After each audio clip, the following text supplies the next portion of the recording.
Aonba khunai ama puraknaba honabada naha singi thodang yamna chawi haina Speaker T.H. Satyabrata na phongdokrai Ministry of Youth Affairs and Sports ki meeting makhada Hotel Imphal gi Sangai Hall da Mera Yuva Bharat na sinduna pangthokpa State Level Viksit Bharat Youth Parliament hodopagi thoramda wafam asi phongdokhibani Toramadu Speaker Satyabrata na makha taraduna Youth Parliament asina lamdam masada impact ama purakpa ngamni haibadu khanna nainaba ma changi lamdam ama chakhutpada naha singoiba thodang asi adukki matik maru oi loinana India lenga ki meeting makhada naha singoiba parliament ama pangthorakpa asi afaba khongthang amani haiki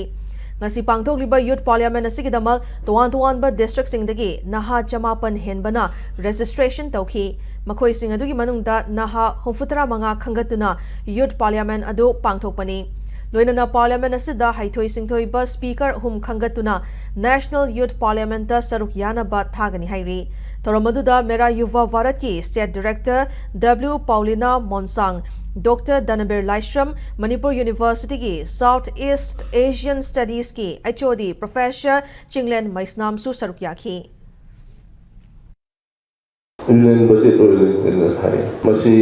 akhoi namnam si kaya kanaba nahasinda masina kan impact piba hayo sindu mai seng koren ngang be pada ama thabilaga en phabo wakal onda mai seng phajaba si hayo di phani hayo phabo wakal onda nei nabi wa masung maduni pawdam thabilaga yamna phajagani masung akhoi bunna makta wakal losin hinga ngene ni gaude maruina akhoi nahasin si ngasi lejin ni basin si ai tungda la kadaba phabo lam